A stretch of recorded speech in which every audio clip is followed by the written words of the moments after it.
যোগাযোগ মাধ্যমে গুজব ও উস্কানিমূলক প্রচারণা ঠেকাতে সহায়তা করেনি ফেসবুক। বিটিআরসির পক্ষ থেকে দফায় দফায় ফেসবুক, টিকটক, ইউটিউবকে নির্দেশনা দেওয়া হলেও সহিংসতামূলক কন্টেন্ট ব্লক করেনি এসব সামাজিক যোগাযোগ মাধ্যম। এ ব্যাপারে তাই সরকার এবার হার্ড লাইনে যেতে চাইছে। ফেসবুক, টিকটককে তলব করে বিভিন্ন বিষয়ে জানতে চাইবে বাংলাদেশ। বিস্তারিত দেখুন ইমতিয়াজ আলমের রিপোর্টে। কোটা সংস্কার আন্দোলনকে ঘিরে দেশের চলমান পরিস্থিতিতে নিজেদের প্ল্যাটফর্মে গুজব, অপপ্রচার, উস্কানি ও সহিংসতামূলক প্রচারণা ঠেকাতে কি ধরনের ব্যবস্থা নিয়েছে ফেসবুক ও টিকটক কর্তৃপক্ষ তা জানতে চাইবে বিটিআরসি।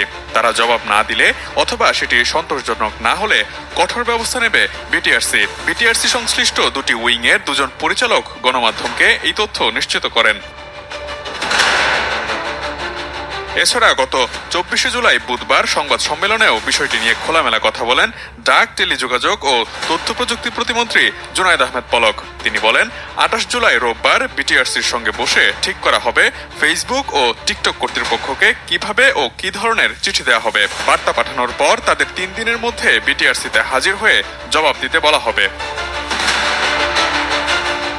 তাদের বিষয়ে কি ধরনের শাস্তিমূলক ব্যবস্থা নেওয়া হবে তা জানতে চাইলে প্রতিমন্ত্রী পলক বলেন, তাদের জবাব পেলে আমরা তা বিশ্লেষণ করে দেখব।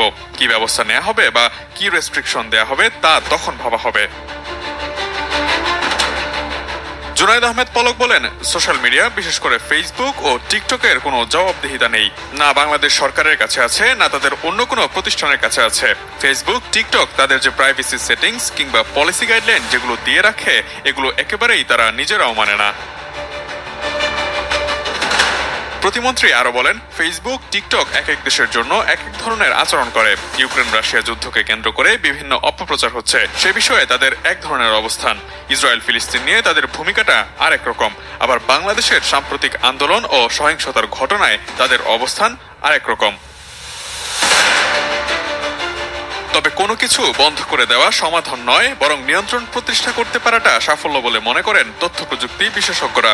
যতদিন সামাজিক যোগাযোগ মাধ্যমগুলো বাংলাদেশে তাদের কোনো অফিস স্থাপন না করবে, ততদিন তাদের থেকে ভালো রেসপন্স পাওয়া কষ্টসাধ্য বলে মনে করেন তথ্য প্রযুক্তি বিশেষজ্ঞ সুমন আহমেদ সাবির। কোটা সংস্কার আন্দোলনকে ঘিরে চলমান পরিস্থিতিতে গত 18 জুলাই রাত থেকে সারা দেশে ইন্টারনেট সেবা বন্ধ ছিল। 5 দিন পর 23 জুলাই রাতে সীমিত পরিসরে ব্রডব্যান্ড ইন্টারনেট চালু করে সরকার। বিটিআরসি জানিয়েছে, আগামী রবি বা সোমবার অর্থাৎ 28 বা 29 জুলাই মোবাইল ইন্টারনেট চালু করে দেওয়া হতে পারে। তবে ফেসবুক, ইনস্টাগ্রাম, হোয়াটসঅ্যাপ, টিকটক সহ সামাজিক যোগাযোগ মাধ্যমগুলো আপাতত বন্ধই থাকছে। ইমতিয়াজ আলম।